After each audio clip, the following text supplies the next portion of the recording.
Muy buenas tardes, bienvenidos a Café de Periodistas. Hoy nuevamente vamos a analizar con nuestros habituales contertulios pues las noticias de actualidad, muchos sucesos, sobre todo uno que se ha confirmado, lo hemos confirmado y en los informativos luego verán la noticia en la que fallecía un joven de 21 años, 22 años, de origen dominicano, fallecía el martes por la noche, casi en la madrugada del miércoles, en un accidente de moto, aquí mismo en la Medular, al lado de la Rotonda del Cabildo, y analizaremos un poco esas y otras cuestiones. Pasamos a saludar a don Pedro Martín. Pedro, ¿qué tal? ¿Cómo estás? Te iba a decir Jorge. Andrés, ¿qué tal? Buenas tardes. Me estoy empezando a acostumbrar a esta mesa. No, te estás empezando a parecer, que no es nada bueno. Bueno, a ver si hago alguna de las liadas de Jorge para aparecer. No lo hagas. No. Vamos a saludar en este caso a Gloria Artiles. ¿Qué tal? ¿Cómo estás? Bien, muy bien, gracias. Bien, todo bien. Bueno, luego ahora vamos a analizar, vamos a saludar a Valentín. Valentín Avillane, ¿cómo estás? Muy bien, Andrés. Muy bien. Todo bien. Venga, pues vamos a ver si quieren, vemos el vídeo y así también nos... Vale. Eso ya, ¿no? Pedro, ya se ha conocido la noticia, ¿no? De este... Sí, está confirmadísimo. Confirmado, ¿verdad? El fallecimiento sí, el 112 de un joven de 21 años, creo que tenía, él solo, un accidente de una caída de moto, donde ha tenido un traumatismo craneoencefálico que lo dejó sin vida. La verdad que sí, lamentable. A grosso modo, Sí, tenía politraumatismo de todas maneras. Sí, no sé si me decían que estaba probando una moto, o que la iba a vender, o que la iba a comprar, y él solo. Sí, vamos ahora a... Pues vamos a ver en cuanto nos digan, venga, vamos a ver la noticia que han hecho los informativos. Un joven de 22 años de edad perdía la vida la madrugada del pasado miércoles tras sufrir un accidente con su moto en la finalización de la Rambla Medular a la altura de la Rotonda del Cabildo. Los hechos ocurrieron exactamente a las 3:34 de la madrugada de este miércoles y según confirman fuentes oficiales, el joven todavía se encontraba con vida cuando llegaron los servicios sanitarios. Horas más tarde, el joven de nacionalidad dominicana, que además tenía ya palabrada la venta de la moto, fallecería a causa de la gravedad de las heridas en las instalaciones del Hospital José Molina Orosa Arrecife. Fuentes oficiales confirman que se trató de una caída y no hubo ningún tipo de colisión ni contra otro vehículo ni contra el mobiliario urbano. Pues ya decimos, lamentable, la vida de un joven de 21 22 años. Gloria, estábamos hablando de lo que veíamos en el vídeo, y es esa rotonda, yo es que soy yo no lo sé, yo soy contrario a esa tremenda rotonda de 6 accesos, con una llegada, una incorporación de la LZ2, que te incorporas por la izquierda desde la circunvalación, es decir, muy complicado. No sé si es para criticar, si sirve esto, o también, a ver, aquí también no se sabe bien si el exceso de velocidad o el control de la moto, no sé cómo lo ves tú. Bueno, lo primero dar el pésame, porque es que se te queda la piel de gallina cuando sabes que es un chico de 22 años, que podría ser cualquiera de nuestros hijos, ¿sabes? Eso, cómo tiene que estar la familia, y además por un accidente de tráfico, que es cuando menos te lo esperas. Y con respecto a lo que estás diciendo también de esa rotonda, ya me han dicho varias personas, Andrés, precisamente, que eres tú una de las personas que más reivindica el cambio y la remodelación de ese acceso, porque es que está mal prácticamente desde el principio. Y es muchísima gente, además la gente se pone muy nerviosa en esos accesos. Está mal incluso desde la incorporación de esta, es que es algo... que no se ve en ningún sitio. Inusual, incorporarte por el carril de aceleración por la cuando izquierda, te incorporas a la altura del cable, ¿no? Sí, de la circunvalación te incorporas desde la izquierda, sí, una velocidad, con un carril, con 3 carriles, y te viene una rotonda de 3, que tienes que estar medio, y ya no sabes ni, estás midiendo, no te deja pasar antes.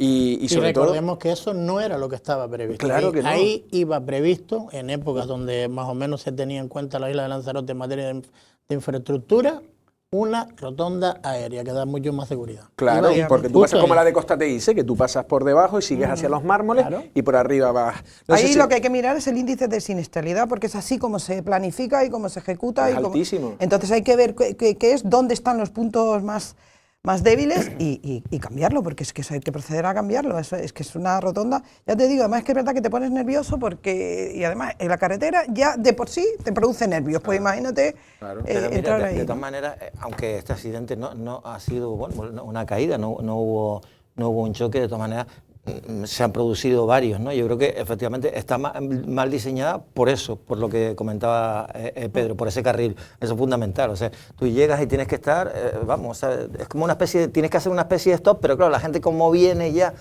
con una cierta velocidad intenta mantener esa velocidad para meterse en el carril. Pero después pasa en todos los pasos, en todos los pasos en todos los sedalpasos. O sea, si sales de Recife para meterte en la rotonda, la mayoría de la gente, si viene con cierta velocidad, aprovecha esa misma velocidad para meterse en la rotonda. Nadie hace se da el paso, miras tranquilamente, esperas y te incorporas. O sea, da la sensación de que como la gente está desesperadísima, y oye, que no, también hay que respetar las señales de tráfico. Entonces, tú cuando llegas, sabes que tienes un ceda al paso, pero hay gente que ve el coche que está a 200 metros, que va a venir, que se va a meter a la derecha, y tú dices, coño, yo llego a tiempo, paso y no hago el paso y me meto en la rotonda para seguir yo. Claro. Es que, ¿sabes? También hay que tener... que tiene 6 accesos, yo creo que tiene 7.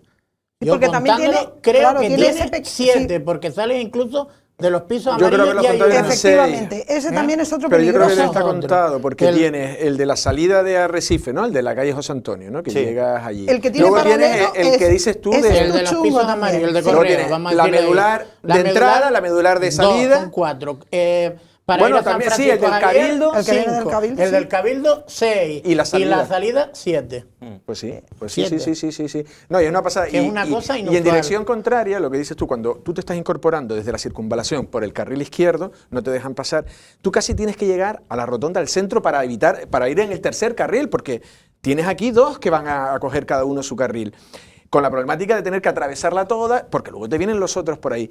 Yo no lo sé. Y yo te lo iba a decir a ti, pues, que conoces perfectamente Gran Canaria. Tú imagínate entrar a Las Palmas, a la ciudad, a la capital, por una rotonda. Eso es de locos. O sea, solo nos pasa a nosotros. Pero lo peor, yo escribí un artículo, que yo no sé si por ahí va. En ese artículo, yo decía, digo, si es que lo peor es que no lo reclama nadie. Nadie reclama que termine, porque yo creo que es lo que dice Pedro. Yo creo que en la circunvalación, en un proyecto inicial... No, había un proyecto en la época de Sergio Magín. Había una rotonda aérea. Y con los recortes que se hizo la circunvalación... Y después que no solo que la gente a veces no respeta, sino que después la rotonda sabes tú, y más si tienes 7 carriles, imagínate que la gente se hace medio lío, ¿no? Entonces tú sabes que en función de si te tienes que meter a la primera, a la segunda, a la tercera, a la derecha, tienes que ir por el carril de la derecha. Y hay gente que va, por ejemplo, a meterse para después coger la carretera del aeropuerto, pero la que va hacia Costa Teguise.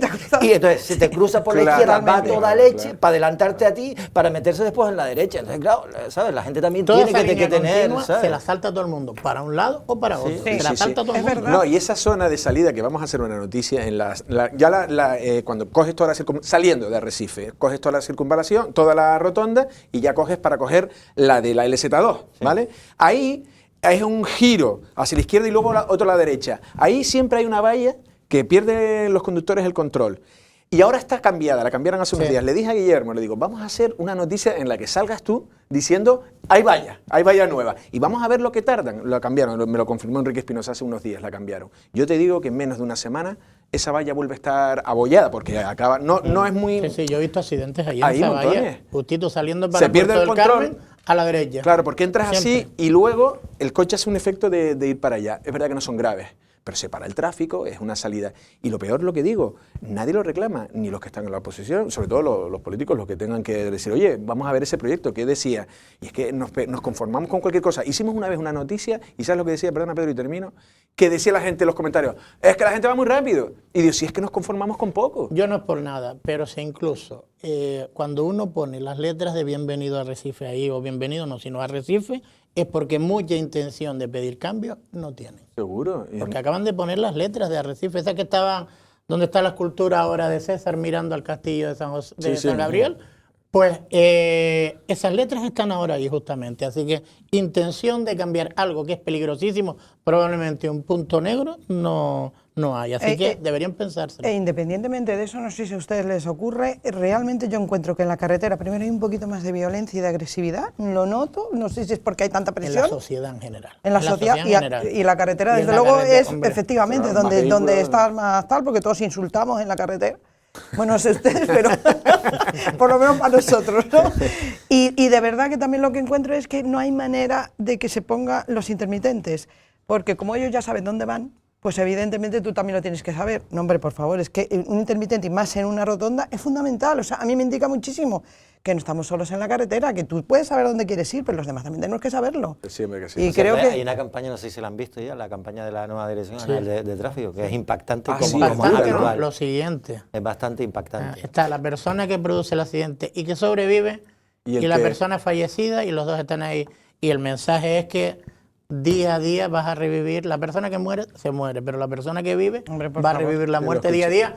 Que ahí yo pondría mis cuestiones porque hay gente que no tiene ni corazón y que han tenido accidentes y que siguen conduciendo de la misma manera. Pero bueno, es impactante. Tiene que ser muy desagradable. Bueno, también ha habido otros sucesos y ahora también veremos el vídeo porque así nos lo explica en este caso la compañera Sara González. Pues el caso de una tentativa de homicidio, porque así lo explicaba en nota de prensa la Policía Nacional, que detenía al culpable, un hombre de 53 años que después de agredir a otro hombre, era en un edificio de ocupas abandonado, pues lo tiraba por el hueco de un ascensor a 10 metros, es decir, el hombre ha tenido que ser hospitalizado, se ha escapado, o sea, vive, pero la verdad que la violencia es tremenda. Vamos a ver el vídeo y luego lo analizamos. Este es el momento en el que la Policía Nacional detenía a un vecino en el número 29 de la calle Laguna, en Arrecife, por un delito de homicidio en grado de tentativa, tras una pelea dentro de un edificio ocupado. Esta es la vivienda en la que sucedía un intento de homicidio cuando un vecino tiraba a otro por el hueco de un ascensor. Un hueco de 10 metros de altura por el que el detenido de 53 años lanzó a su vecino de 60 tras propinarle numerosos golpes. La víctima fue atendida por el personal sanitario que acudió al lugar de los hechos y que lo trasladó hasta un centro médico donde le diagnosticaron fracturas múltiples y policontusiones. Testigos de lo sucedido aseguran a la Policía Nacional que todo comenzó con una fuerte discusión. Bueno, no sé, pongo en la mesa y no sé, quien quiera aportar. El tema también de la situación de precariedad también de estas casas abandonadas, que por eso muchas veces cuando se queja uno que todo lo que es ocupar y que todo es, pues se vive en precario y acaban pasando estas cosas. Yo no sé si lo ven de esa manera, que se pone como más caldo de cultivo para que pase. Andrés, esto lo hemos vivido ya en muchas ocasiones. Recordemos que por allí, por el callejón de la PIS, para suavizarlo un poco, ahí hubo también un intento de homicidio también con Ocupa, más fuerte aún, porque creo que intentaron prenderle fuego, etcétera, etcétera. Hombre, yo creo que estos son todo fruto de la marginalidad, ¿no? De marginalidad, probablemente también habrá algún tipo de adicción, etcétera, etcétera, pero es verdad que ha proliferado de una manera importante por el deterioro que tienen todas esas casas y por la falta de regulación también, que muchas veces la dificultad que se tiene de estas casas que van heredándose y al final se van cayendo ahí y al final nadie se encarga de ellas, se van metiendo estas personas y van produciéndose ese tipo de situaciones, ¿no? Son focos de marginalidad y toda la ocupación evidentemente estimula la marginalidad y estimula que esté ocurriendo todo esto. No hay que olvidar otra cosa, la nueva ley de vivienda. La nueva ley de vivienda es proclive y muy favorecedora a la ocupación, es decir, es muy complicado desalojar edificios ocupados, muy, muy complicado, y lejos de solucionarse como en otros países, como Francia, Inglaterra o Alemania, donde prácticamente en 48 horas los tienes fuera, aquí todavía se nos va a complicar muchísimo más. Entonces esto también hay que tenerlo en cuenta. La regulación es absolutamente fundamental para que esos edificios que tienen propietarios, aunque sean de familias enteras y que no se ponen de acuerdo, puedan desalojarlo 24 o 48 horas, porque el derecho a la propiedad es fundamental y está ocurriendo todo lo que está ocurriendo. Entonces, pues esto es lo que tenemos. Claro. No, yo lo decía Valentín también porque, por ejemplo, se está viendo la altura. Si esa casa estuviera regulada, tal, habría un ascensor, no habría un hueco de un ascensor. Me refiero que están las condiciones no para vivir. Por eso, si hay determinados partidos que juegan con cierta ambigüedad sobre que es correcta la ocupación, pues yo no lo creo que sea, no lo creo. No, vamos a ver, yo tampoco sé las condiciones de las personas que viven ahí, pero me las imagino. Es decir, efectivamente hay gente que ve que puede entrar a esta casa, que no tiene mayor problema, porque después hay muchas casas que están en alquiler o están en venta y las tienen determinadas inmobiliarias, les ponen puertas de seguridad para que no entren y de alguna forma mantienen una serie de requisitos para que la gente no entre. Pero después hay otras, a lo mejor como esta, que efectivamente que es una promoción de una vivienda, de un edificio concreto, que se quedó a medias por lo que fuera, porque no tenían dinero.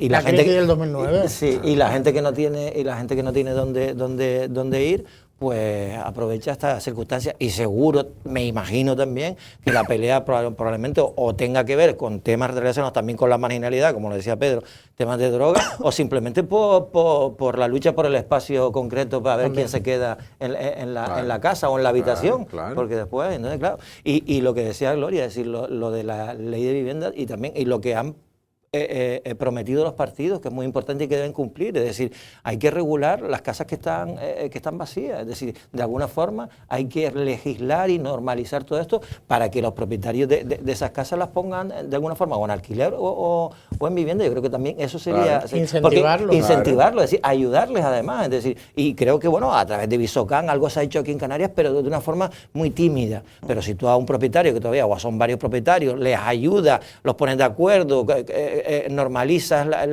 que eso es de determinados propietarios y que le vas a dar una cantidad por ponerlo en alquiler o por venta, pues yo imagino que la gente... Pero esa medida, por bueno, ejemplo, se contigo. está tomando en San Bartolomé. En San Bartolomé consiguieron que viniera una ayuda que suele ser también a través de servicios sociales, pero para rehabilitar viviendas, que a lo mejor y es una cantidad importante, creo que es alrededor de 6.000 euros, e incluso puede llegar a más y a través de una serie de requisitos. Pues intentar que ese tipo de medidas en Arrecife, que es sobre todo donde está existiendo este tipo de problemas, e incluso poner, si hace falta poner, porque aquí ha habido recursos para muchas cosas que a lo mejor no tenían ni pies ni cabeza, ayudar a gente para que se pongan de acuerdo, intermediar, para que se arregle el tema del papeleo, que algunas veces es lo más complicado. Si hace falta, si son gente que no se lo pueden permitir, pues intentar que la administración también intermedie en eso. A ver, Crear un instituto de vivienda o algo. Y más, ¿no? O sea, y más incluso que intermedie, es que a mí me garantice la administración, porque ahí hay que hacer una apuesta absolutamente decidida, incluso en materia económica, que la administración sea la que garantice al propietario que tú vas a tener alquilado y que te van a pagar todos los meses. O sea, eso es que es fundamental y hay que tener una apuesta decidida por eso, sin ningún tipo de complejos. No pasa absolutamente nada. Es decir, que hay que ayudar a las personas que evidentemente con toda la inflación que hay pueden dejar de pagar. Para eso está la administración, para llegar donde no llega la sociedad y donde no llega la creación de riqueza. Porque tenemos un montón de inflación, seguimos teniendo la que nos olvidamos. Entonces ahí es donde tiene que llegar la administración, que yo te pueda garantizar a ti que tu alquiler va a ser... vas a recibirlo todos los meses. Entonces, mañana mismo está alquilando la mitad de la gente aquí las viviendas. Y la gente va a tener casa y no van a ser desahuciados. Efectivamente. Claro, sí, es así, sí es así. Pero vamos al último bloque de sucesos, al último apartado de sucesos, porque fue un vuelco y yo creo que ahora veremos las imágenes porque son espectaculares en la zona de La Somada. Y sobre todo lo que quiero decir es poner en la mesa es que se está llevando ahora mucho eso de tienen un accidente y la gente deja el coche, se van. Se entiende. ¿Por qué será? Se entiende por lo que es, ¿no? Se entiende que... Hombre, porque no este también fue porque solo. no vas en buenas condiciones, Claro. o porque no tienes permiso de conducir. O no tienes seguro. O es robado. O no no tienes es robado. Pero también, bueno, dos o tres Nada semanas. bueno, no es nada bueno. Hace no mucho, también 3 o 4 semanas, también pasó cerca, en la carretera Sí, de con una Madrid, La chica, Somada. Con una chica también, pero Sí. creo que después Había- apareció. Había un testigo también que dijo que se había subido otro coche. Lo que pasa es que con esto, claro, a partir de la matrícula y todo eso llegarán a conclusiones, es decir, quién es el propietario, etcétera, etcétera y tal. Pero sí, toda la pinta que tienes que si tienes un accidente y te vas del accidente es porque algo escondes, eso es evidente. No, pero lo que sí es cierto es que a lo mejor, y eso no sé si ustedes saben más, pero la ley no sé si castiga eso o no, porque por ejemplo el típico caso de quien embebe.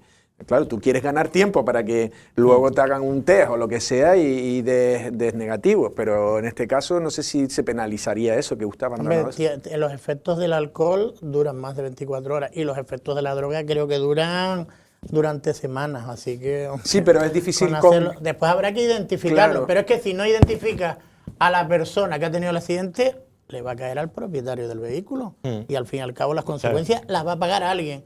O las paga el propietario del vehículo, que a lo mejor no ha bebido, pero no fue el que tuvo el accidente, y le va a costar esto un paquete, porque ahí no solo es el coche, No, ahí y también tienes los que pagar muros, todo el mobiliario urbano, todas las plantas, todo el movimiento que haga falta para sacarlo y reponerlo, lo va a tener que pagar, y no el seguro, sino la persona responsable, o hacer responsable a quien sí tuvo el accidente. La verdad que sí. Venga, vamos ya a cambiar, vamos a poner tema de político. Ahora en breves minutos o en 15 minutos vendrá Ana Oramas, en este caso vicepresidenta del Parlamento de Canarias, pero sí en clave, el otro día hablábamos, Pedro, o si quiere, o Gloria, o quien sea, quien quiera hablar, el tema ya está confirmado, lo confirmó ayer Osvaldo Betancourt, que ha designado a Gladys Acuña como jefa del gabinete de prensa. No sé cómo se valora. Hombre, yo desde mi punto de vista es un acierto, ¿no? Evidentemente había otra gente que podía tener el mismo perfil. Es algo parecido a lo que hemos vivido en el mandato pasado, pero yo creo que con un perfil bastante mejor. Cara amable. Desde mi punto de vista, porque es verdad que Carlos Espino también venía de ser un cargo político dentro de la administración con una relevancia importante y dentro del partido. Gladys también viene de presidir un partido, bueno, ahora no, pero presidía el partido UPI, y también venía a ser parlamentaria y alcaldesa de Yaiza. Y después, hombre, viene con el bagaje de venir asesorando a Osvaldo en el ayuntamiento de Teguise y con algo para mí muy importante, que tiene mucha mano izquierda, que eso también es importante porque ha estado de alcaldesa y ahí te curtes bastante, y porque ha sido una de las últimas en sacar algún instrumento de ordenación en Lanzarote, que ojalá saquen alguno en el Cabildo de Lanzarote, el que sea, pero que empiecen sacando uno y después continúen, porque estamos carentes de ese tipo de instrumentos. Y yo por ahí, y después tendrá muchas más labores, evidentemente, porque un jefe de gabinete tiene muchas responsabilidades. Yo supongo, vale, tú no estuviste, no, tú eres de prensa, sí, pero sabes, ¿no?, lo que es todas las responsabilidades que tiene. De todas maneras, teniendo en cuenta que venimos de un jefe de gabinete que realmente no era un jefe de gabinete de la presidencia del Cabildo, era un jefe de gabinete político, es decir, una especie de fontanero, de hombre gris del Partido Socialista, es decir, y convirtió todo el gabinete de prensa y todo el gabinete de la presidencia en una especie de búnker de ataque político fundamentalmente a Coalición Canaria y fundamentalmente a Pedro Sánchez Ginés, con lo cual ya esto seguro que no va a pasar. Y aparte, estamos hablando de que Gladys también es abogada, coincido con Pedro, en que la experiencia que ha tenido, bueno, no solo como alcaldesa, sino como diputada también, y la experiencia que tiene sobre todo para temas importantes, plan insular, el plan de la Jeria, que la hemos tenido aquí, que ha estado como contertulia y siempre se ha posicionado a favor de desarrollar ese tipo de cuestiones porque lo ve como una de las necesidades a corto y medio y largo plazo. Y después también que la conoce ya Osvaldo de Teguise, con lo cual, a priori, debe ser yo creo que es un buen fichaje, ¿no? Y después, nada más que un pequeño apunte, es que esto no es una relación solo de interés político, hay un grado de amistad importante. Sí, yo que también coincidí con ellos en esa época en Las Palmas, de estudiantes, y ellos siempre han sido muy amigos, y esa amistad se ha ido forjando desde esa época hasta el momento actual. En los peores momentos en los que vivió, por ejemplo, Gladys Acuña. Es que de hecho, vamos a ver, lo que la gente a veces no entiende es que cuando son puestos de confianza es que son legales, perfectamente legales, tan legal como puede ser una plaza de otro tipo, está perfectamente contemplado ahí, se llama de confianza. ¿Por qué se llama de confianza? Porque es de confianza, porque te tiene que ayudar, tiene que estar en la misma sintonía y por eso muchas veces tiene que haber amistad por medio, es decir, pero aparte de eso, es decir, que no es nada malo, todo lo contrario, precisamente cuando hay amistad te conoces bien y sabes perfectamente cómo es el uno y el otro, puedes encajar. Pero es que aparte de eso, normalmente el puesto de jefe de gabinete es muy, muy importante, es un puesto político, tiene mucho más poder muchas veces que cualquier otro consejero, ¿eh? Yo eso lo he visto en el Parlamento, lo he visto en las consejerías, muchísimo. Es decir, un jefe de gabinete prácticamente muchas veces es el que te filtra absolutamente todo, el que no te deja llegar y el que te hace, y tiene muchísimo poder. De hecho, después muchos jefes de gabinete saltan a puestos más relevantes, por así decirlo. El jefe de gabinete de Ayuso fue ministro, ¿no? Sí, claro, un jefe de gabinete es prácticamente... claro, lo que pasa es que no sabemos muchas veces cómo funciona eso. Dicho esto, Gladys, primero que tiene muchísima experiencia, efectivamente ya ha sido alcaldesa, tiene experiencia en la gestión pública, además tiene preparación y tiene formación, y yo creo que son dos personas, tanto Osvaldo como ella, que lo que es de cara a la gestión se complementan perfectamente. A lo que le va a faltar a uno, el otro se lo va a dar. Es decir, y creo que ahí, para hacer lo que quiere hacer Osvaldo, creo que es la persona ideal, y en esto yo lo estaba escuchando ayer, es que no puedo encontrar a otra persona mejor, lleva muchísimo tiempo. Vamos, yo haría exactamente lo mismo, cogería a aquella persona que sé que tiene preparación, que me conoce perfectamente, que la conozco, y que puede tener otras cualidades también que yo a lo mejor no puedo tener, o viceversa, y que puede complementar para llevar a cabo un programa de gobierno. Yo para mí es muy acertado, y además hay una evolución con respecto al mandato anterior, donde Carlos Espino representaba ese carácter como el buró, era excesivamente político, y Gladys tiene gestión, además de que es un puesto, porque yo creo que estos puestos, la ley se crea con la bondad de la ley, es un poco decir, oye, yo soy alcalde, pero puedo ser un profesor, un maestro, pero necesito ingenieros. Entonces, puestos técnicos de confianza, no como hay partidos que ponen a quienes han sido restauradores o a quienes han sido, colocan a gente de partido. Yo creo que no, yo creo que y Gladys tiene una experiencia tremenda. Pero además es que Gladys tiene una experiencia política y de gestión, cosa que no tenía efectivamente el anterior. Y aparte efectivamente, ¿para qué hablar de eso, no? Porque ya lo sabemos todos. Pero efectivamente es que tiene las dos cosas. Y además es una persona hábil, es inteligente, es decir, vamos a ver si con estos mimbres, vamos a ver ahora lo que yo creo que sean las condiciones. Y ya abre la puerta a la perfecta implantación dentro de Coalición Canaria Gladys, ¿no? Porque si no estaba ya. Claro, bueno, probablemente podemos ver incluso... Lo digo para cuando la inhabilitación se quede... Ya incorporándose a lo mejor. Y algo que se ha rumoreado, aunque yo no lo veo, pero se ha rumoreado es que Jonathan Leme podría ser el consejero no electo de Coalición Canaria en el Cabildo. Yo todavía no lo veo. Es por cercanía de Gladys. Y Juan Monzón ya da por seguro que va a ser, Den por seguro que va a ser el consejero no electo del Partido Popular. Lo dijiste tú el otro día, ¿no? No, pero ya, eso seguro. Es que también él se barajaba inicialmente para ir de candidato al Senado, y recuerdo cuando se barajó su nombre, y él dice, bueno, él estaba encantado, pero vamos, después ya nombraron a Yesiel, y él siempre ha estado ahí en las quinielas para ocupar un puesto de alguna forma de relevancia, ¿no? Vale, vamos a escuchar ahora unas palabras. En este caso entrevistábamos ayer a Manuel Fajardo Palarea, un hombre importantísimo dentro del PSOE, ¿no? Ha sido senador y es candidato del PSOE al Senado en este caso, y en la entrevista hay un fragmento en la que habla un poco del análisis de lo que pudo pasar, de que sí es cierto que admite que lo lógico habría sido que con lo que se votó del PSOE en los municipios pues hubiera tenido más apoyo en el Cabildo, y no fue así. Vamos a escuchar a Manuel Fajardo Palarea. Lo lógico era pensar que si se había producido esa victoria merecidísima en 5 de los municipios, eso pudiera tener una traslación a las otras 3 listas que faltaban, porque la primera que se contó, recuerdas, es la lista a los ayuntamientos, y no ocurrió. Pero eso hay que aceptarlo con normalidad, sin perjuicio de que haya que analizarlo. Y pongo esto porque lo que estábamos hablando, si el anterior, yo para mí tuvo bastante clave de la derrota de Dolores Corujo la estrategia pactada o diseñada desde ese gabinete de presidencia.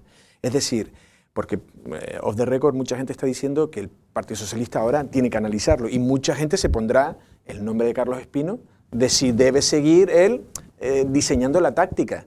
Yo no sé si en este caso si han oído de algo, pero si cuando se lleva a los órganos, ahí se tendrá que decidir algo. Lo que sí que es verdad es que habrá que analizarlo. El análisis lo hemos hecho nosotros desde el día después que conocimos los resultados. Quiero decir, si te votan en todos los ayuntamientos, si hay casi 1.800 personas que votan a tus alcaldes del PSOE en todos los ayuntamientos, pero no te votan a ti, al Cabildo, que eres 1, la Secretaría General del Partido, 2, la presidencia del Cabildo de Lanzarote, y 3, diputada regional, es que algo estás haciendo mal. ¿Y quién lo ha hecho mal? Tú. ¿Y quién te ha llevado a hacerlo mal? Claro. Pues tu jefe de gabinete, que además al final como que se volvió medio loco y empezó a hacer auténticas barbaridades, ¿no? Y nosotros lo conocemos perfectamente. Sí. Pedro fue víctima directa de una de esas perversiones, y bueno, y con denuncias a Lancelot, llamando a Osvaldo Betancourt, pues el hombre que conspiró para que todos los medios de comunicación contra Pedro Sanginés. Mira, vamos a ver, yo estoy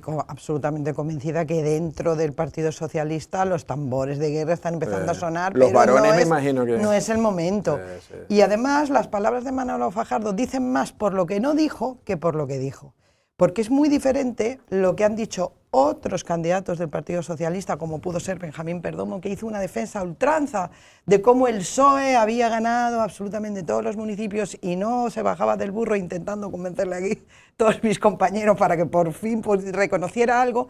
Él no ha hecho absolutamente ningún tipo de incidencia en eso, y donde sí lo ha hecho efectivamente es en que hay que ver qué ha pasado. Entonces dice mucho más Manolo Fajardo, y quizás que esté dentro más de esa corriente anti-Espino que la otra. Yo, desde mi punto de vista, evidentemente hay un malestar, conozco el malestar dentro del Partido Socialista de estos varones que se dicen en muchas ocasiones, de la vieja guardia y de los varones, y evidentemente de los perjudicados también, porque mucha gente perjudicada por la derrota en el Cabildo de Lanzarote.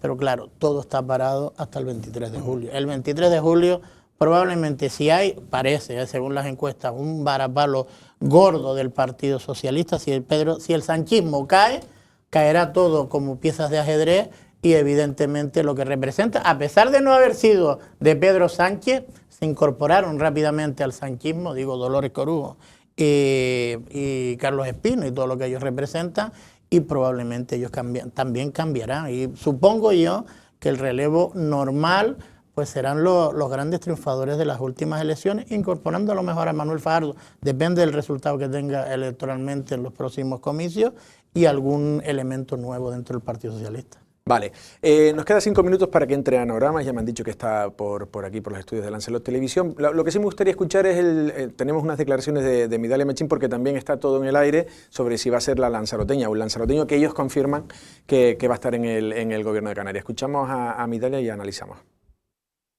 Nosotros aspiramos a todo. Siempre que uno llega a este tipo ya de situaciones donde las islas, bueno, pues empiezan a posicionarse, a intentar tener una buena representación, pues obviamente Lanzarote está ahí y en este caso, bueno, veremos cómo acaba todo. En principio ya está nombrado que es el presidente del grupo parlamentario, que es David Toledo. Es una posición que nunca ha tenido la isla de Lanzarote y es un puesto clave dentro del Parlamento por todo lo que significa en temas de aprobación de presupuestos, negociaciones, líneas programáticas que se tienen que implementar desde el grupo parlamentario nacionalista. Es un halago que suene con fuerza, que hay mucho ruido a través de los medios, pero bueno, a día de hoy no hay nada confirmado. Lo que sí que está confirmado que Lanzarote tendrá una consejería en el Consejo de Gobierno y pertenecerá al Gobierno de Canarias. Obviamente eso es una base de nuestra formación política de Coalición Canaria, que las islas estén representadas en el Consejo de Gobierno, y por ahora lo que tenemos claro es que estará Lanzarote.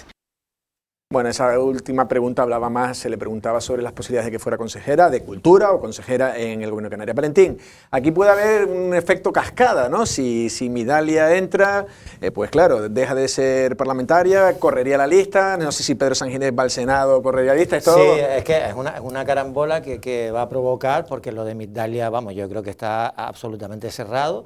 Y creo que si acaso estarían negociando porque le iba a dar, o sea, va a ostentar las responsabilidades de Cultura y nuevas tecnologías, pero parece que están intentando darle un poco más de empaque a esa incorporar alguna más, ¿no? Incorporar alguna más, que sería patrimonio. Por ejemplo, estaba leyendo ahora en un periódico, en este caso en la provincia, que ya la sitúan como posible en Cultura, pero también en patrimonio, pero que está eso cerrado, con lo cual la salida de Midalia Machín de entrada, porque asumiría la Consejería de Cultura, provoca su salida del Parlamento. Una norma interna de Coalición Canaria. O sea, porque sería compatible ser consejero del Gobierno, claro, y diputado, pero en Coalición Canaria eso lo han hablado y lo han votado y va a misa. Entonces pues dejaría vacante una de las vacantes, con lo cual entraría Osvaldo Betancor, que es el número 4 en la lista de Coalición Canaria al Parlamento, y también el hecho de que Pedro Sanginés vaya como senador por la Comunidad Autónoma a propuesta de Coalición Canaria, que es otra de las cosas que, bueno, que yo creo que también está 99,9% cerrada, si no cerrada ya definitivamente, porque creo que él dice, o al menos a mí me ha dicho que lo estaba pensando, pero que vamos, que está absolutamente claro que va, porque además también es un puesto importantísimo para él y para la isla de Lanzarote. Con lo cual entraría la siguiente en la lista, en este caso la número... Cristina Calero. La número 5, que es Cristina Calero, que está en la lista, por cierto, de María Fernández en el número 4 al Congreso de los Diputados sin posibilidad de salir, lógicamente, y también estuvo en la anterior legislatura en el Ayuntamiento de Arrecife. En actividades clasificadas y nuevas tecnologías. Efectivamente, en sustitución de... Oye, y no es por nada, sí, en sustitución de Mariate. Y no es por nada, pero parece que la vida política de Osvaldo Betancor y de Marcos Vergá parece que están destinadas a seguir en paralelo, sí, porque Dolores Corujo, si no ha presentado la dimisión, la presentará mañana o pasado, ¿no? Y entrará Marcos Vergá. Después, si la presenta Pedro Sanginés cuando sea nombrado senador, entrará Osvaldo Betancor o por Midalia entrará Osvaldo Betancor. De verdad. Yo no sé también qué mujer. Venga, terminamos con Gloria. A ver, a mí me parece también que Midalia, que es la secretaria insular de Coalición Canaria, esté en una consejería y sobre todo, lo importante, en un consejo de gobierno donde tienes que estar y ahí es donde se cuece absolutamente, se cocina absolutamente todo lo que está pasando, es absolutamente fundamental. O sea, yo es que no podía imaginar un escenario donde no existiera un consejero o una consejera de Lanzarote. Creo que era absolutamente fundamental Y parece que la Consejería de Cultura como que no, en principio no tiene tanta entidad, pero la Consejería de Cultura para Coalición Canaria es una consejería muy importante. Y muy significativa. Si Y que la ha tenido, patrimonio, que la ha tenido. Claro. María T. Lorenzo fue consejera de Cultura. Recordemos lo del Festival Internacional de Música de Canarias y todo lo que se armó con Nino Díaz, con los poderes fácticos de Tenerife y Gran Canaria. Recordamos. Vale, bueno, vamos ahora ya, vamos a publicidad y a la vuelta estará Anorama.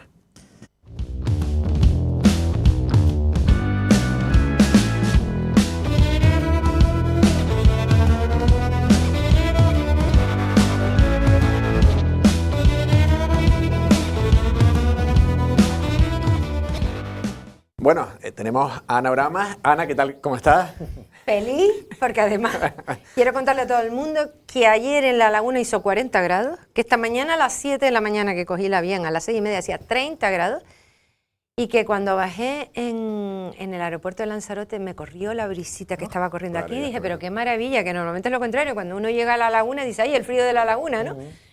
Y estoy feliz de estar todo el día hoy aquí, no en Tenerife. Aquí hay un aire acondicionado. A su lado está Emilio Machín, candidato al Senado. ¿Qué tal? ¿Cómo estás? Muy buenas, ¿qué tal? Bien. Encantado, hombre. ¿Cómo voy a estar acompañado como estoy hoy? La Pues verdad que imagínate. sí. La verdad que sí. ¿Consejos te está dando? ¿No? Sí, bueno, y aprendiendo bastante, la verdad que sí. Vale, vamos a hacer algunas preguntas más a Ana y después vamos a cuestiones de... A ti ya te tuve hace poco por aquí. Ana, bueno, vicepresidenta del Parlamento. Sí. Con una lanzaroteña de presidente, ¿qué tal con Astrid? Pues mira, yo nunca había coincidido con Astrid, la conozco de los periódicos, pero yo llevo 15 años de lunes a jueves en Madrid. Claro. Y cuando yo estuve en la política autonómica, ella era mucho más joven que yo, ella no estaba, y cuando estuve alcaldesa de La Laguna, hay dos políticos en Canarias que nunca he tenido relaciones, que es Román Rodríguez y bueno, Astrid también. Pero bueno, encantadora, y sobre todo a mí me parece muy bien que la segunda autoridad de Canarias sea de una isla que no sea capitalina. Ya algún día llegará también el día, y espero que sea pronto, que en algún momento el presidente de Canarias sea de alguna de las islas no capitalinas, ¿no? Yo tengo una broma con eso con Osvaldo. Y creo que es bueno, y lo que me han dicho que tiene mucho carácter, y yo también, pero bueno, la mesa es gente con mucha experiencia parlamentaria, pero yo soy muy amigo de Chano Franqui, pues Chano y yo coincidimos, igual que Ángel Víctor Torres, de Diputados en Madrid durante 8 años. Patricia también estuvo conmigo de diputada y es amiga mía, para mí es como si fuera una hija, le digo, tengo la broma, ¿no? Mario Cabrera estaba en la mesa, y Astrid ha estado 8 años de parlamentaria, o sea que eso es bueno, que la gente de la mesa tengamos capacidad de estar por encima de la política, de llegar a consensos y sobre todo de hacer que la Cámara Autonómica sea de verdad reflejo de lo que se habla en la calle, no de lo que interesa a los políticos, sino de lo que se habla en las calles, y que escuchemos, que ahora en la política se insulta, se grita y sobre todo no se escucha, ¿no? No se escuchan unos a otros. Permíteme, Emilio, y ahora luego paso a los compañeros. Pedro Sánchez, no sé si te va a echar de menos, y por otro lado, si tú también vas a echar de menos un poco el Congreso de los Diputados, toda la experiencia que has tenido también en los últimos años. Mira, Pedro Sánchez se equivocó, yo le hice la última pregunta que me correspondía porque tenía... en el grupo mixto pues te corresponde cada ciertos meses hacer pregunta al presidente de los ministros. A él le dijeron que era la última intervención mía, no era la última intervención, sino la última pregunta hace 2 meses. Y bueno, después, a pesar de lo dura que he tenido que hacer con él en estos 3 años, pues tuvo una despedida, me dijo unas palabras bastante bonitas para mí, fuera de lo que es la política. Pues yo le he dado a él muchísimo, igual que le di a Rajoy cuando tuvo mayoría absoluta y no se ocupaba de Canarias. Pero yo soy muy respetuosa. Yo puedo ser muy dura, pero nunca insulto. Y creo que me he ganado el respeto de todas las fuerzas políticas, de la izquierda, de la ultraizquierda, de la derecha. Y a nivel personal yo siempre cuido las relaciones, porque tener buenas relaciones a nivel personal muchas veces consigue hitos políticos gracias a esas relaciones personales, como hay temas que yo he sacado en esta legislatura con el voto en contra del PSOE y Podemos, pero con el apoyo desde Vox hasta Bildu. Te pongo el caso de los planes de empleo de Canarias que se los querían cargar el gobierno, ¿no? Y bueno, no me voy con pena, he tenido 15 años, yo estuve 12 años de alcaldesa de La Laguna y eso fue una etapa. Y ahora he estado 15 años en Madrid, he estado con Zapatero, con Rajoy, con Pedro Sánchez, cuando tenían mayoría absoluta, cuando necesitaban nuestros votos, cuando han buscado otras alianzas también, porque el PSOE y el PP son iguales para Canarias, cuando no necesitan los votos los nacionalistas nos ignoran, ¿no? siempre te quedan las personas que has conocido. Y me pasaba en el Congreso como me pasó el otro día en el Parlamento, que me emocioné mucho, porque yo viví ese Parlamento 8 años, con grandes políticos que ya hoy no están. No, han fallecido, como Adán Martín, como Ildefonso Chacón, como Juan Carlos Alemán del PSOE, que eran grandes parlamentarios, grandes personas. Y entonces Pedro Lescano, el gran poeta, que fue también diputado conmigo, Toni González Vieites, que ahora está en Podemos, pero que venía de ICANN cuando fundamos Coalición Canaria. Y era Tomás Padrón, también fue Jerónimo Saavedra, Lorenzo Larte, eran grandes parlamentarios. Yo era muy jovencita, hace 30 años. Y de pronto se me puso aquí la cosita al ver el asiento donde se sentaba Dan Martín en su última época, que estaba dándose la quimio y estaba allí en el Parlamento peleando las cosas, ¿no? Y bueno, en la política nacional me pasa lo mismo, porque han cambiado tantas las cosas y yo he conocido a políticos excepcionales que eran amigos míos, como Alfredo Pérez Rubalcaba, que podía ser un Chique Venega. He conocido a Alfonso Guerra, a Soraya Sáenz de Santa María, que es amiga mía, de Fátima Bañas, a Durán Lleida, a Ercoreca, a Ridao de Esquerra, que es el letrado del Parlamento catalán, que era un diputado de esos también magnífico, ¿no? Y el otro día contaba a un medio nacional que la diferencia ahora de la política es que en aquella época, primero, el resto de los diputados son contrincantes políticos, pero no enemigos políticos, que podíamos ser duros, incluso mucho más duros que los políticos que ahora hay en el Congreso.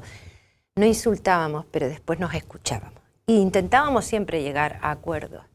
A lo mejor en un 10%, ¿estabas de acuerdo? Pues eso se aceptaba, ¿no? Y el haber conocido un discurso de Alfonso Guerra o de los demás en el PP, en el PSOE, en el PNV, en Convergencia, pues claro, para mí fue una escuela magnífica, ¿no? De tolerancia, de respeto, de llegar a acuerdos por los ciudadanos, ¿no? Yo creo que eso se ha perdido. La situación política en Madrid es absolutamente irrespirable. Yo les puedo contar la anécdota, que el último pleno que tuve, intervine en lo de ley de vivienda y arremetí contra Podemos. Cuando subí a las escaleras, que eso nunca me había pasado, una diputada de Podemos me llamó zorra fascista. Entonces la presidenta del Congreso me llama para confirmar que había sido, para reconvenir, y dije, déjalo, Meritxell, no merece la pena. O sea, entonces los periodistas ahora no están en el hemiciclo. Ahora es la gracieta que haces la frase ingeniosa o el insulto, la anécdota que haces en un pasillo para ponerlo en redes sociales, y los periodistas están en el pasillo, no están en el hemiciclo. Antiguamente, hasta hace 6 años, los periodistas y los diputados no nos levantamos ni para ir al baño, porque era apasionante, ¿no? Ahora, eso. Yo creo que he cumplido una etapa, he dado todo lo que podía por este país y por Canarias.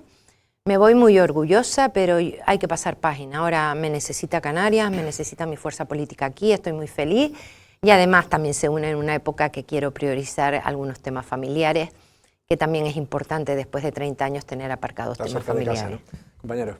A nadie se le esconde que usted ha sido la voz de Canarias en Madrid, y si se conoce a Canarias en el Congreso y sobre todo también en los medios nacionales es por usted.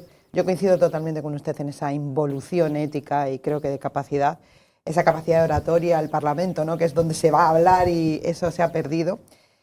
Y en relación con eso, quería también hablar un poco de Pedro Sánchez, ¿no? O sea, Pedro Sánchez, pues son cada vez más los analistas que dicen pues, que tiene una personalidad medio psicopática, evidentemente miente porque lo sabemos todos, pero en relación, por ejemplo, a un tema que nos ocupa y que verdaderamente ahí las cosas sí que hay que hacerlas desde por lo menos desde la lealtad más grande al puesto que tiene que tener uno como presidente del gobierno, que es Marruecos, y cómo nos está afectando exactamente sus relaciones personales con Marruecos y sus intereses supuestamente personales con Marruecos a un problema como es la inmigración, que en la isla de Lanzarote, como usted sabe, solamente en junio hemos tenido casi una patera diaria.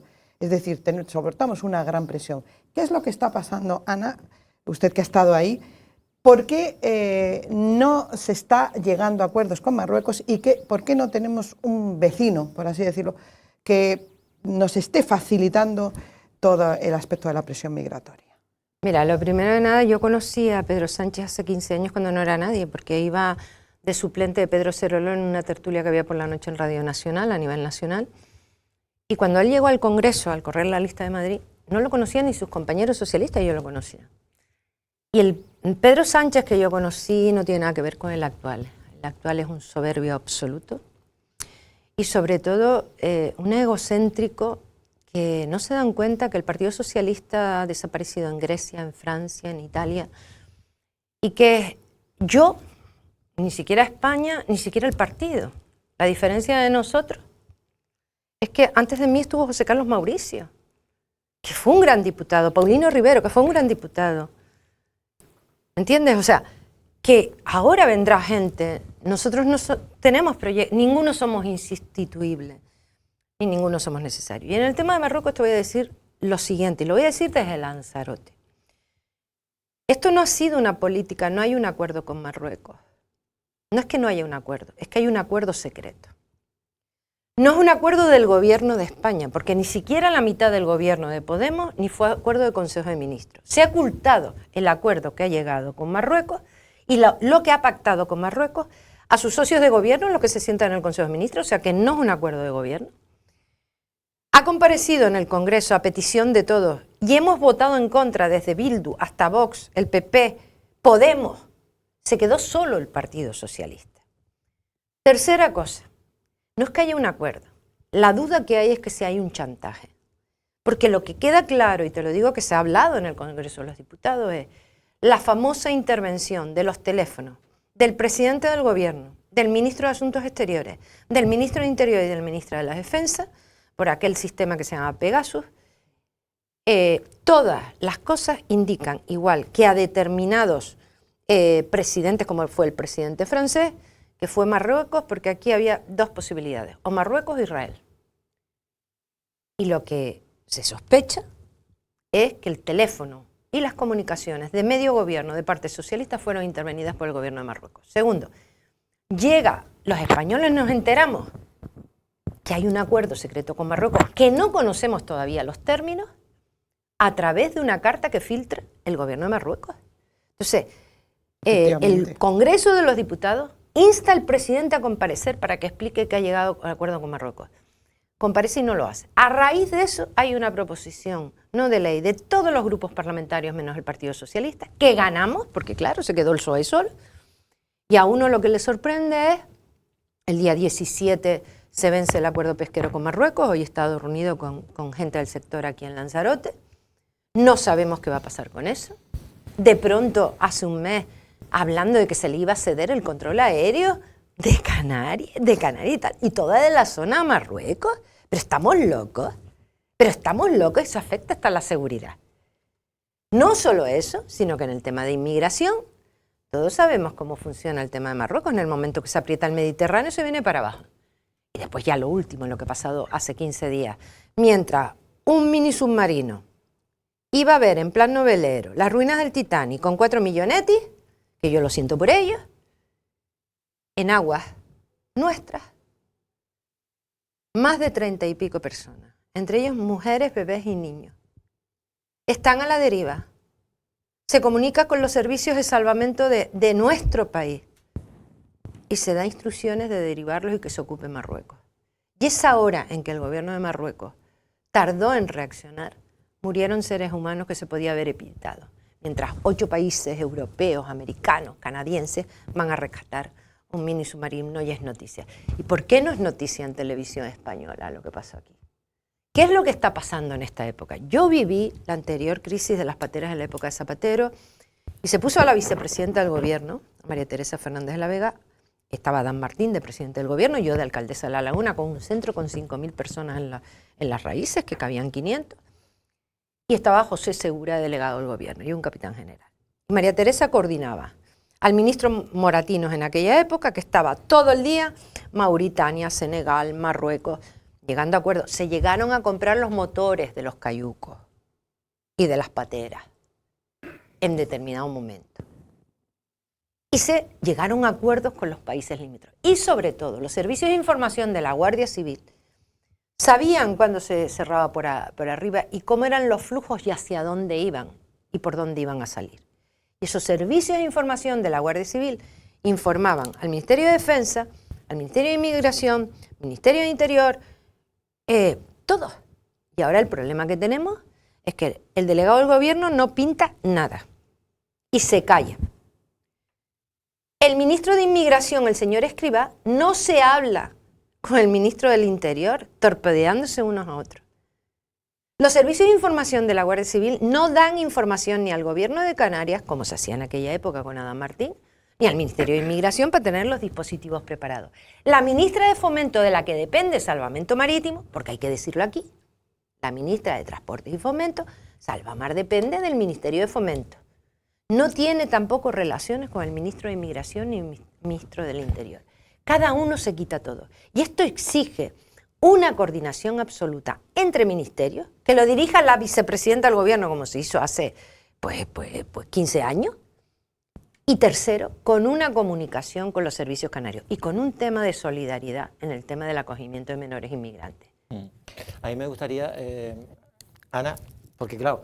Y luego vamos con Emilio. Sí, con Emilio también. Sí. No, por eso iba a aprovechar. Sí. Claro, tengo un montón de cosas, pero se nos va a ir el tiempo y va a ser imposible abordar más temas. Los inmigrantes no vienen a Lanzarote, a Fuerteventura, a Canarias y a España. Vienen a Europa. Sí, no, eso es evidente. De paso la puerta... Nosotros hacia somos Europa. la frontera sur de Europa. Exactamente. Yo quería preguntarles, a ver, yo coincido, por ejemplo, con el panorama tan enrarecido que hay en el Congreso de los Diputados. Hemos pasado ahora del que te vote Chapote a un tuit que veía de Gabriel Rufián el otro día, que te vote el narco del barco. O sea, estamos en ese nivel. Esta campaña electoral... Ese es el problema de los ciudadanos. Esta campaña electoral se va a polarizar mucho con este tipo de cuestiones y sobre todo con el... No se va a polarizar, el factor, no va a interesar a los ciudadanos. El factor Vox.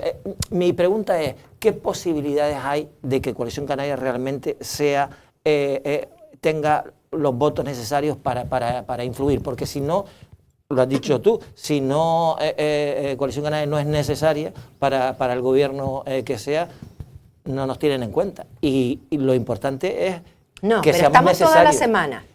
No solo necesarios. Si nosotros fuéramos necesarios, como hemos sido durante 5 veces en la historia de la democracia, entre ellas yo 2 veces, el que mandaba en España no era Bildu, éramos los canarios. Y cuando el voto de Coalición Canaria es decisivo, Canarias avanza.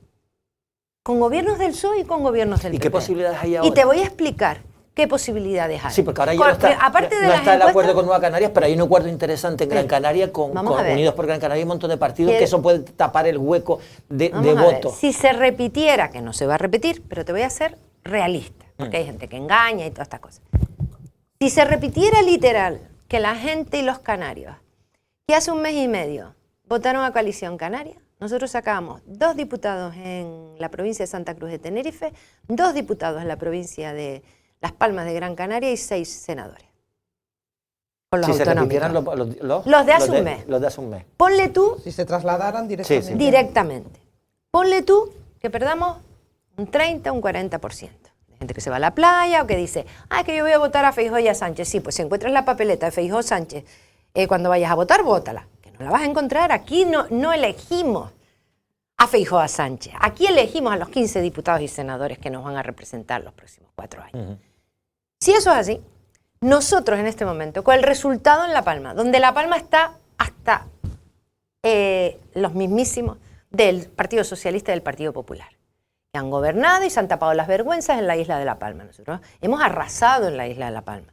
Y hay que recordar que hace 4 años nosotros sacamos 2 diputados. Yo y Guadalupe González Taño. Nosotros vamos a sacar en cualquier caso 2. Pero es que encima desde ayer tenemos la información de que Vox... ¿2 por la provincia de Santa Cruz de Tenerife o uno y uno? Hace 4 años lo sacamos. Bueno, con en la legislatura corta, Guadalupe González Taño y yo salimos. Sí. Y yo estuve con Pérez Telo también. Y bueno, Vox, gracias a Dios, pues ha presentado más los papeles y no se presenta en la provincia de Santa Cruz de Tenerife. Porque ¿para qué ha servido para Canarias tener 2 diputados de Vox estos 4 años? ¿Han intervenido algo en Madrid? No. Los del PSOE y los del PP han intervenido. Un senador del PSOE por Lanzarote ha preguntado por los centros de Lanzarote, por el tema de la inmigración. ¿Qué ha hecho? Porque es que date cuenta que cuando vino la democracia a España, la única comunidad autónoma que los senadores no son provinciales es Canarias. Porque queríamos que cada isla tuviera su voz en el Senado, que era la Cámara Territorial. ¿Para qué ha servido tener un senador del PSOE si encima gobernaban los suyos? Y ni les preguntaba ni se ocupaba. ¿Ustedes saben? Ha habido un senador del PSOE por Lanzarote. Quizá nos pueda decir qué es lo que ha hecho Entonces, el senador por Lanzarote. Te termino de decir, Sí, nosotros vamos a en este verla. momento también, nosotros tuvimos durante 12 años 8 senadores, Coalición Canaria, teníamos grupo en el Senado, y tuvimos durante 12 años 4 diputados. Yo solo pido ahora a los canarios y a la gente de Lanzarote y La Graciosa que seamos egoístas. El día 23, seamos egoístas, pensemos el 50% de los jóvenes que están en paro en Canarias, el tema de la inmigración, todo lo que necesita Canarias. Y votemos por Canarias. Y votemos por gente que vaya a pelearse allá, que no permita que los canarios no pongan la pata encima, y que peleemos cada semana. Yo he estado sola 15 años, menos el último mes, que estuve el último año con María y el año que estuvo Perestelo y Guadalupe. El resto de los años yo sola, con 2 minutos. Pero todos los meses los ministros y el presidente del gobierno tenían que rendir cuenta. Y cuando fue mi voto necesario, como hace 6 meses, y el de María Fernández, ¿qué conseguimos? Pues la guagua es gratis. ¿Qué conseguimos? Los primeros 100 millones para reconstrucción de la isla de La Palma, el impuesto sobre la renta, un plan de salud mental, el agua para las depuradoras, cantidad para las becas de las islas no capitalinas para que vayan a estudiar a las universidades y a formación profesional los chicos canarios. Eso lo hemos conseguido hace 6 meses. O la guagua gratis fue por sensibilidad de los socialistas. Entonces, yo le pido a toda la gente en Lanzarote y La Graciosa y en esta tierra que seamos egoístas. Que no, los canarios no vamos a decidir. Yo le quería preguntar a Ana, no nos va sobre esa anécdota con Osvaldo Betancor, porque Osvaldo Betancor creo que va a volver al Parlamento otra vez y no sé no qué. tenía ni idea. No, yo lo he visto hoy de presidente del Cabildo, sé que hoy formaba el reparto de áreas, me parece, o hacían los nombramientos de los consejeros. Él y yo somos muy, muy amigos. Y estaba enfadado conmigo porque durante la campaña última, yo he sido, según él, su talismán. Entonces le eché un rezado por teléfono en esta campaña, porque yo no podía venir a Lanzarote. Y le mandé bendiciones desde Tenerife. Pero dije, si Fernando va a Lanzarote, no voy yo. Digo, si él está en Lanzarote, yo tengo que estar en Tenerife, pues nos jugábamos mucho y tuvimos un gran resultado en la isla de Tenerife, ¿no? Y no pude venir y, bueno, no sé en este momento si él va a estar en el Cabildo, si hay otro movimiento, pero vamos, lo que tengo la idea es que va a estar de presidente del Cabildo. Venga, vamos con Emilio. Emilio, ¿qué puede aportar Coalición Canaria? Él parece que, en este caso, Manuel Fajardo Palarea, del PSOE, y ha sido senador, el voto de... Bueno, ha sido título de senador, cobra el sueldo de senador, pero no ha ejercido de senador por Lanzarote. Bueno, vamos a ver qué opina Emilio. En este caso, no sé cómo te vas a diferenciar tú para poder captar ese voto que normalmente también, en este caso, en las últimas elecciones se lo llevaba el Partido Socialista. Obviamente, opino lo mismo, ¿no? Como comprenderás. Bueno, he tenido la suerte de poder fiscalizar un poco esa labor de senador que tenemos a día de hoy representando la isla de Lanzarote, y básicamente tienes que leerlo 2 veces para encontrar la palabra de Lanzarote, ¿no? Yo creo que no ser responsable, ¿no? con eso, es decir, yo creo que es una responsabilidad poder llevar todas esas inquietudes, enmiendas a todas esas leyes, y sobre todo teniendo que es nuestra labor, entiendo, al ser elegido por Lanzarote y La Graciosa, ¿no? Es decir, no puede venir una ley y que es que no se me ocurre que se pueda dar, que no la adaptes a tu tierra, a tu gente, a tu día a día, al día de los conejeros y gracioseros, ¿no? Entonces, eso, pues la verdad que da mucho que pensar y que reflexionar, y sobre todo tener claro, Coalición Canaria no quiere gobernar en España. Coalición Canaria lo que quiere es lo mejor para Canarias. ¿Y eso qué es? Tener representantes en Canarias. Nosotros somos felices consiguiendo. Antes tuve la oportunidad de escuchar una anécdota que desde, bueno, una iniciativa de Coalición Canaria fue pedir 2 millones de euros tras la problemática del volcán en La Palma. 2 millones para poder llevar, para tratar la salud mental, ¿no? En medios, en centros educativos, y se negó. Y automáticamente se aprobaron 26 millones de euros para traducir series del Netflix al vasco y al catalán. Es decir, estamos viendo las pruebas evidentes. Yo lo único que quiero es que entiendan eso, que para poder traer cosas a Canarias hay que tener representación en Canarias, y no de cualquier partido, porque ustedes entenderán que cualquier persona que vaya a representar a Canarias por parte de Lanzarote va a tener que hacer la pleitesía de su presidente. Es decir, a mí no se me ocurre que ningún otro candidato lo llame Sánchez y le diga, ni se te ocurra levantar la mano. Obviamente, las pruebas están ahí, no la va a levantar.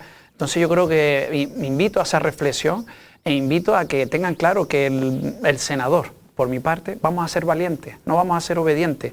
Mi único jefe va a ser mi pueblo, mi gente. Yo voy a volver todos los días, voy a ir a UGA, es decir, he puesto mi teléfono, yo soy una persona que, es más, una vez que esté en Madrid, mi teléfono está operativo para cualquier persona que tenga un problema, porque no entiendo la política de otra manera. Y eso es lo que me ha llevado a estar en Coalición Canaria, porque creo en mi gente, creo en lo mío y básicamente porque lo siento así, lo siento. No es que pueda de otra manera, es que no podría entender una política de otra manera. Perfectamente, pero claro, Emilio, estamos en una situación, el otro día escuchaba al presidente de GAT3, Michavila, diciendo que evidentemente la gente quiere un cambio, que el PP pues va bastante rodado y porque precisamente que incluso los votos por correo han aumentado muchísimo y que ellos lo tienen mucho más claro porque precisamente los votos por correo, claro, la gente les dice voy a votar tal y cómo Coalición Canaria puede convencer de que el voto útil que va a hacer mucha gente, que es lo que suele ocurrir sobre todo para quitar a Sánchez,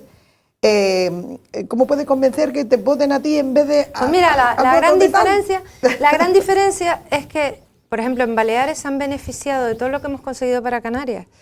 Y yo soy como el ídolo de toda la gente de Baleares y de Melilla, porque gracias a nosotros tienen la guagua gratis, tienen el 75% de descuento, tienen todas las cosas.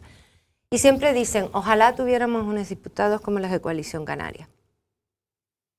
Y en la península dicen, a veces, ojalá tuviéramos diputados como los canarios, que estamos solos allí, yo tengo 2 minutos, o María Fernández, y yo lo que creo es que tenemos que, te lo digo otra vez, el hueco es ser egoísta, pensar en nuestra madre, en nuestros hijos, en el problema de los problemas que tenemos los canarios, de empleo, de inmigración, de tantas y tantas cosas. Y entonces decir, el voto útil para Canarias es el voto de Coalición Canaria. El voto útil para los canarios es el que ayuda a resolver los problemas de cada casa y de cada sitio. Si no, ¿por qué perdimos los 1.000 millones de carreteras? Porque Rajoy tenía mayoría absoluta, tenías un ministro que era Soria y decidieron suspender no solo el convenio de carreteras, sino los planes de empleo con Canarias. Y todo. Escuché que está en peligro el 75%.